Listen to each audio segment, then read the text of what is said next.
البتہ بہتر ہے جیسے میں نے عرض کیا کہ چادر وغیرہ ڈال لی جائے۔ اما عائشہ رضی اللہ عنہا سے روایت ہے کہ میں نے کبھی زندگی بھر نہ حضور صلی اللہ علیہ وسلم کا سطر دیکھا اور نہ حضور نے میرا سطر دیکھا، یعنی مطلب یہ ہے کہ بس جب ضرورت پوری کرنی ہوتی تھی تو ضرورت پوری کر لیا کرتے تھے، پورے جسم کو نہیں دیکھا کرتے تھے۔ تو فرمایا کہ نہ کبھی میں نے حضور کا پورا جسم دیکھا، نہ کبھی حضور نے میرا پورا جسم اثر دیکھا۔ تو یہ شرم و حیا کے خلاف ہے کہ بالکل برہنہ ہو جائے آدمی، تو یہ شرم و حیا کے خلاف ہے۔ بات رہ گئی مسئلے کی جواز کی، تو جائز تو بہرحال ہے،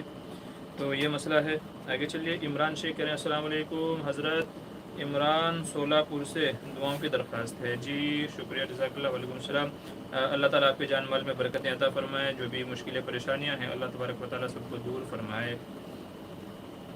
جی امانت ٹرسٹ، السلام علیکم مفتی صاحب، سیلاب متاثرین کے لیے ہمارے پاس زکوٰۃ، صدقات اور سود کی رقم آئی ہے جس کو ہم نے ترتیب دی تھی، لیکن بعض جگہ پر ہم مسلم غیر مسلم میں فرق نہیں کر پاتے، زکوٰۃ کی رقم کے متعلق رہنمائی فرمائیں۔ جی اچھا سوال ہے، کئی سارے لوگوں نے یہ سوال پوچھا ہے۔ دیکھیے سیلاب متاثرین ہوں یا کوئی اور دوسری اس طرح کی کوئی مصیبت آ جائے جہاں پر مسلمانوں کی مدد کی جا رہی ہو اجتماعی رقوم سے اکٹھا کر کے، جس میں بہت سارے لوگ زکوٰۃ کی رقم دیتے ہیں، کچھ لوگ فی سبیل اللہ کی رقم دیتے ہیں، کوئی صدقہ خیرات کی رقم دیتے ہیں، جبکہ جو جہاں پر مدد کی جا رہی ہوتی ہے تو وہاں پر مسلم بھی ہوتے ہیں، غیر مسلم بھی ہوتے ہیں، تو اس سلسلے میں کیا کرنا چاہیے؟ جواب اچھے طریقے سے ذہن میں رکھ لیجئے کہ زکوٰۃ کے اور صدقات واجبہ وغیرہ کے مستحق صرف اور صرف مسلمان ہیں، غریب مسلمان ہیں، غیر مسلموں کو زکوٰۃ نہیں لگے گی۔ اس لیے علماء فرماتے ہیں کہ اگر غیر مسلم کو زکوٰۃ دے دی گئی تو دوبارہ زکوٰۃ ادا کرنا ضروری ہے۔ تو ایسی جگہ پر جہاں پہ معلوم نہ ہو کہ بھئی مسلم بھی ہیں غیر مسلم بھی ہیں، تو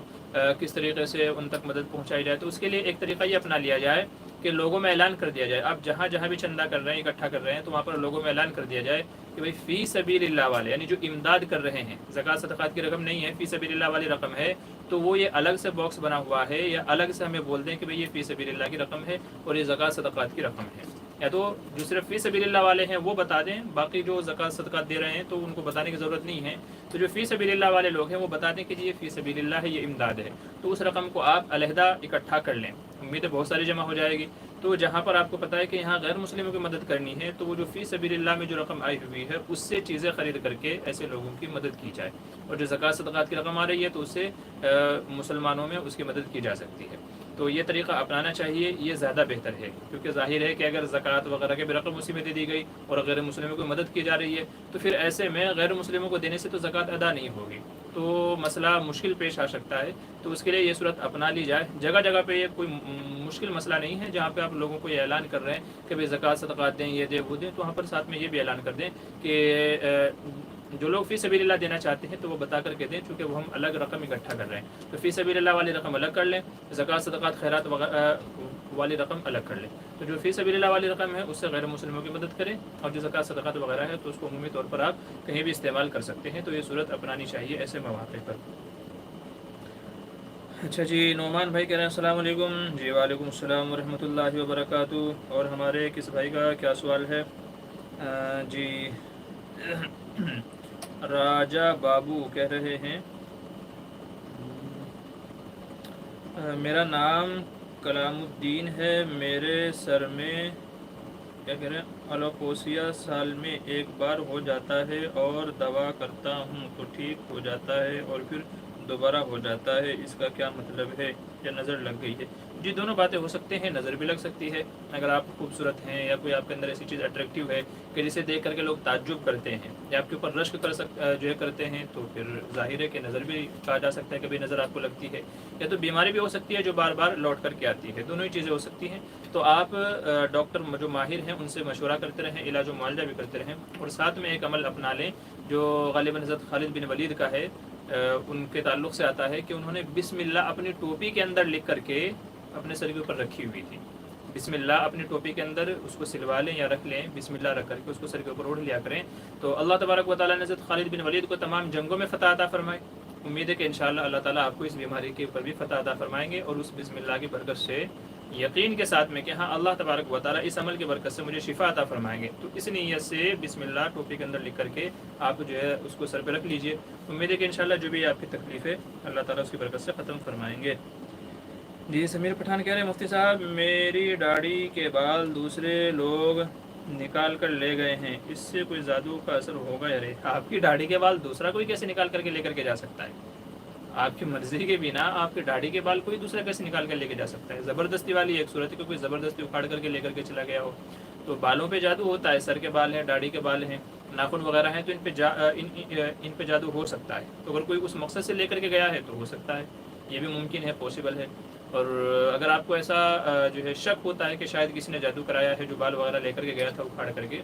تو پھر آپ معوذتین پڑھتے رہیں، قل اعوذ برب الفلق، قل اعوذ برب الناس، اور ایک دعا ہے اعوذ بکلمات اللہ التامات من کل شیطان وہامۃ ومن کل عین لامۃ. تو ان دعاؤں کا صبح و شام زیادہ سے زیادہ پڑھنے کا اہتمام کریں. امید ہے کہ اگر کسی نے کچھ اثر بھی کیا ہوگا تو اللہ تعالیٰ اس سے آپ کی حفاظت فرمائے گا. جی محمد کیا کہہ رہے ہیں؟ السلام علیکم. جی وعلیکم السلام. مفتی صاحب غالباً سنت یا مستحب ہے کہ بغل کے بالوں کو اکھاڑا یعنی نوچا جائے، تو اس کی کیا شکل ہو؟ کافی تکلیف کا سامنا کرنا پڑتا ہے، اگر آسانی سے نکالنے کی کوئی ترکیب ہو تو بتائیں.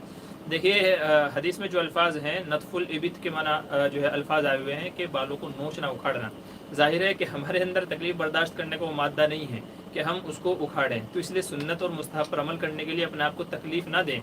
بہت ساری سنتیں ہیں کہ جن پر آپ عمل کر سکتے ہیں، تو یہی ایک سنت نہیں بچی ہے. کیونکہ اگر آپ اکھاڑیں گے تو آپ کا وہ حصہ، ایک تو وہ حصہ بہت نازک ہوتا ہے، بغل وغیرہ کے بال کا جو حصہ ہے کھال کا، وہ بہت نازک ہوتا ہے. اگر آپ اکھاڑیں گے تو خنم خون ہو جائے گا، وہاں سے خون نکلنا شروع ہو جائے گا. اور اس کے بعد تو میں گارنٹی کے ساتھ کہتا ہوں کہ دوبارہ آپ کی ہمت نہیں پڑے گی وہاں سے بال اکھاڑنے کی. تو اس لیے بہتر یہی ہے کہ جو پاؤڈر وغیرہ آتے ہیں نا، یا تو آپ پلیٹ اس طرح سے صاف کر لیں، یا تو پھر جو پاؤڈر وغیرہ کریم وغیرہ آتی ہیں صاف کرنے کی، تو اس کو لگا دیجیے، اس سے آرام سے بال نکل آتے ہیں. تو یہ کوئی ایسا خاص مسئلہ نہیں ہے کہ آپ سنت پہ عمل کرنے کے لیے اپنے آپ کو اتنی تکلیف کے اندر ڈالیں. ہاں یہ ہے کہ 2-4 بار کرنے کے بعد آدمی کو عادت پڑ جاتی ہے، تو اگر آپ کے اندر قوت برداشت ہے تو پھر کیجیے گا، کوئی مضاحقہ نہیں ہے. لیکن عموماً لوگ اس تکلیف کو برداشت نہیں کر پاتے، تو کوئی ضروری نہیں ہے کہ آپ جو ہے یہاں بہادری دکھائیں.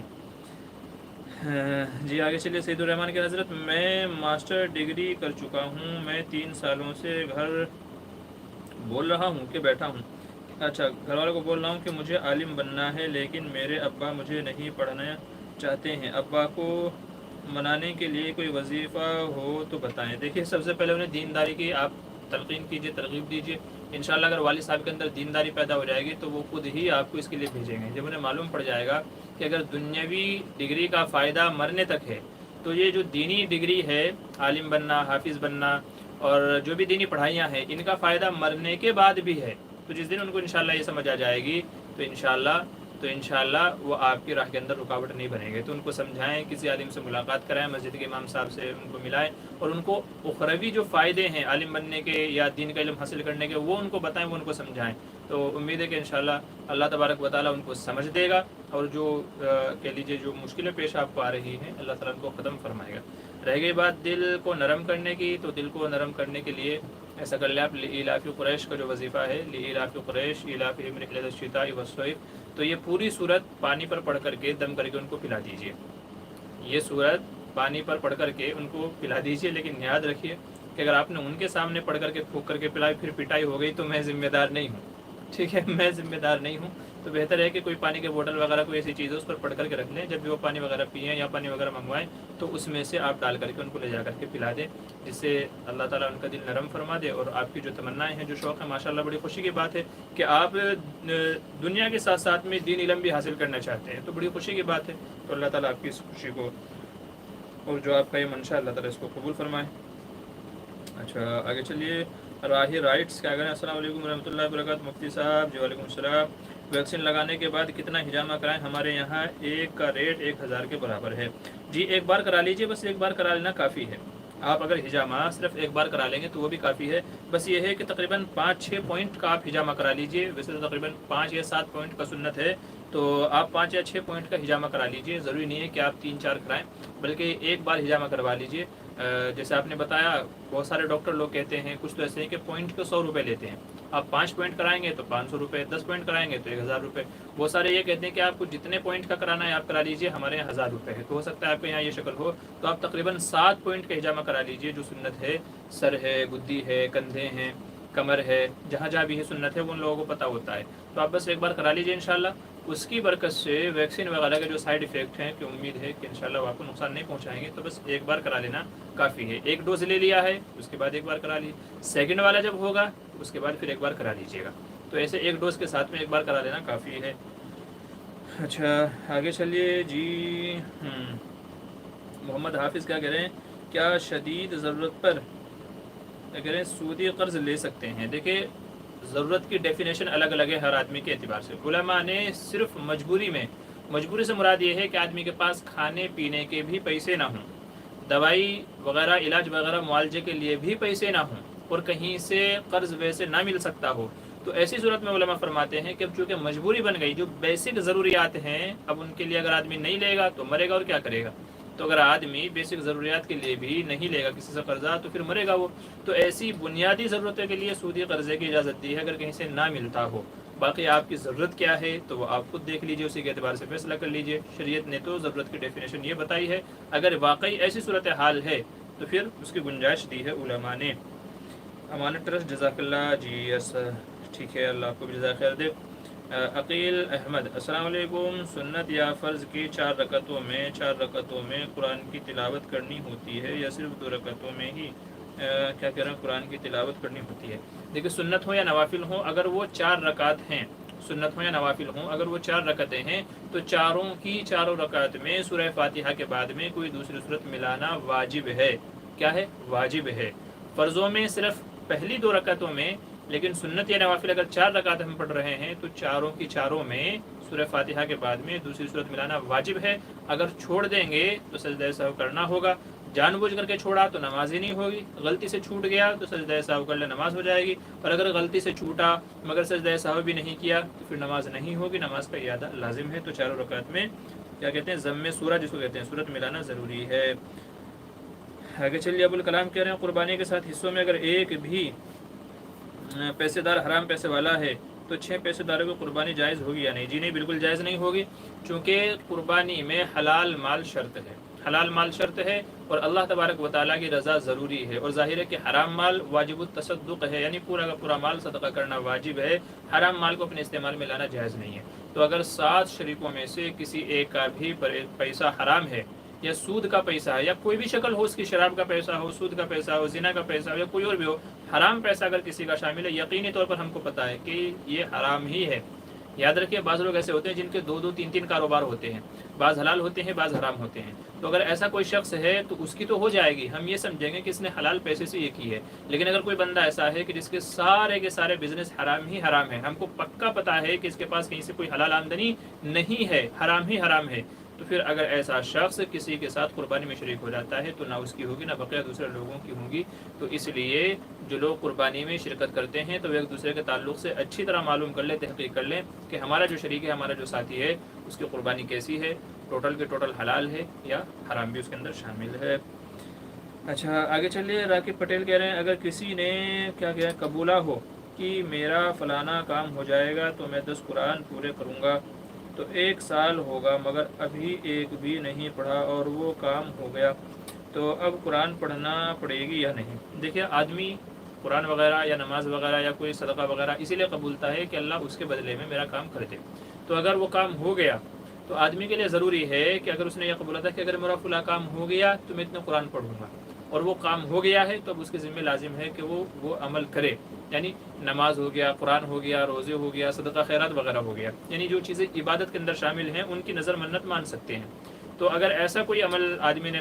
منت مانی تھی, قبولہ تھا, اور وہ کام ہو گیا تو پھر اس کے ذمہ لازم ہے کہ وہ پڑھے, مرتے دم تک اس کے ذمہ لازم ہے کہ وہ کبھی بھی پڑھے, لیکن اس کو ادا کرے. اگر ادا نہیں کرے گا تو گنہگار ہوگا. تو اس لیے اگر وہ عمل ہو گیا ہے تو پھر اس کے ذمہ پڑھنا لازم ہے. اچھا محمد حافظ کیا کہہ رہے ہیں, ٹائپنگ مسٹیک سودی. عبد الباسط کیا کہہ رہے ہیں, بیوٹیفل, جی کوئی مسئلہ نہیں ہے, میں سمجھ جاتا ہوں, جو باتیں مجھے سمجھ میں آ جاتی ہیں تو میں ان کا جواب اپنے حساب سے سمجھ کر کے دے دیتا ہوں, تو کوئی مذاکرہ والی بات نہیں ہے. اچھا آگے چلیے, کس کا کیا مسئلہ ہے. اچھا راہی رائٹس کا, ہمارے یہاں 1 پوائنٹ کا 1000 ہے. ارے واہ کیا بات ہے, خوب کما رہے. پھر تو یہ لوگ, ہمارے یہاں ایسا نہیں ہے. ممبئی شہر میں یہاں پر 1 پوائنٹ کا 100 روپے, یا تو پھر یہ جو میں نے بتایا کہ آپ جتنے چاہے کرائیں 1000 روپے آپ سے لیں گے. تو لگتا ہے آپ کے یہاں جو ہے ڈاکٹر نہیں بلکہ ڈاکٹروں کی شکل میں لوٹنے والے بیٹھے ہیں. محمد کیا کہہ رہے ہیں, مولانا اپیلیئر ایک کیا کہہ رہے ہیں مولانا, اچھا ایپیلیٹر ایک مشین ہے جو بالوں کو جڑ سے اکھاڑتا ہے, اس سے تکلیف تو ہوتی ہے لیکن آسانی سے نکل آتا ہے, تو اسے استعمال کرنا ٹھیک ہے یا نہیں؟ ساتھ ہی سپر چیٹ کا طریقہ بتا کر کے ممنون ہوں.